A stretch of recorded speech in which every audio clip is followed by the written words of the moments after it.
இயேசு கிறிஸ்துவின் இனிய நாமத்தினாலே ஆரோக்கியமான செய்தி நேரம் என்ற நிகழ்ச்சியோடு இணைந்திருக்கிற அன்பான தேவ பிள்ளைகள் யாவருக்கும் இயேசு நடத்தி காட்டுவார் ஊழியத்தின் சார்பாக எங்கள் அன்பின் வாழ்த்துக்களை தெரிவித்துக் கொள்கிறோம். தேவனுடைய பிள்ளைகளே, இந்த நாளிலும் நாம் கர்த்தருடைய வார்த்தையை தியானிப்பதற்கு முன்பாக நம்மை அர்ப்பணித்து கர்த்தருடைய வார்த்தைக்கு நேராய் நாம் கடந்து செல்லலாம். நன்றி சொல்கிறோம் பரிசுத்த ஆவியானவரே, எங்களோடு கூட நீங்க இந்த நாளிலும் இடைப்பட போகிற உம்முடைய சத்தியம் உள்ள வார்த்தைக்கு எங்களை முழுவதுமாய் நாங்கள் அர்ப்பணிக்கிறோம். அந்த வார்த்தையின்படியே நாங்கள் நடந்து நிறைவான நன்மையை பெற்றுக்கொள்ள கிருபை தாரும். ஹல்லேலூயா.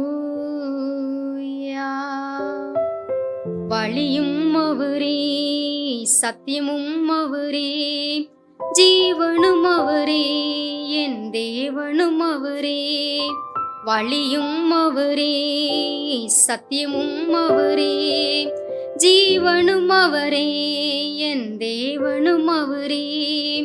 உன்னதமானவரின் மறைவினிலே, சர்வ வல்லவரின் நிழல் தனிலே, அடைக்கலம் புகுந்தால் பாக்கியம் தானே, அடைக்கலம் புகுந்தால் பாக்கியம் தானே.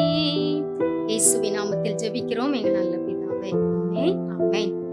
இந்த நாளிலும் கர்த்தர் உங்களோடு இடைப்படுகிற வார்த்தை பிலிப்பியர் 4ஆம் அதிகாரம் 4வது வசனம். கர்த்தருக்குள் எப்பொழுதும் சந்தோஷமாயிருங்கள். ஆமென். எனக்கு அன்பான தேவ பிள்ளைகளே, இந்த புதிய வருடத்திலே புதிய நாட்களுக்குள்ளே நாம் பிரவேசித்திருக்கிறோம். அநேக நல்ல தீர்மானங்களை நாம் கர்த்தருக்குள்ளாக எடுத்திருப்போம்.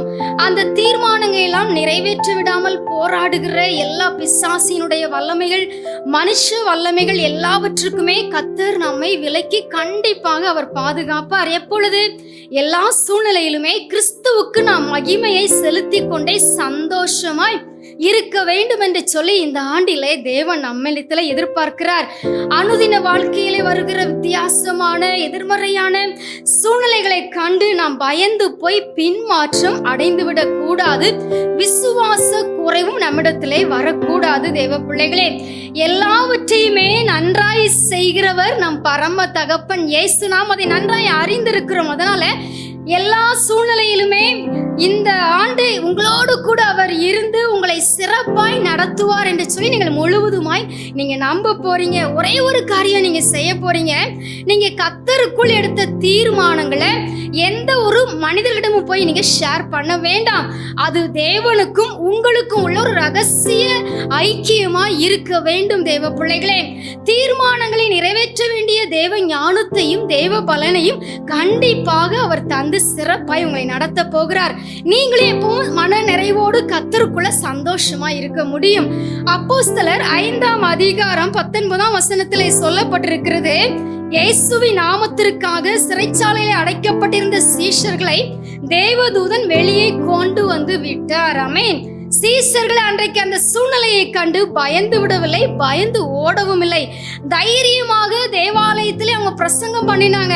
அப்போஸ்தலர் 5ஆம் அதிகாரம் 41ஆம் வசனத்திலே சொல்லப்பட்டிருக்கிறது, இயேசுவின் நாமத்திற்காக அவங்க பட்ட அடிகள், அவமானங்கள், அந்த உபத்திரவங்களை எல்லாம் அவங்க ஒரு அவமானமாக நினைக்கவில்லை. அதை தங்களுக்கு ஒரு பாத்திரமாக, தன்னை அதற்கு பாத்திரராக அவர் நினைத்திருக்கிறார் என்று சொல்லி மிகவும் சந்தோஷப்பட்டார்கள். தேவ பிள்ளைகளே, சூழ்நிலைகள் எத்தனை மாறினாலும் சீஷர்கள் அன்றைக்கு கர்த்தருக்குள் சந்தோஷமா இருந்தது போல நாமும் எல்லா சூழ்நிலையிலும் இந்த ஆண்டிலே கர்த்தருக்குள் சந்தோஷமா இருக்க நாம் அழைக்கப்படுகிறோம்.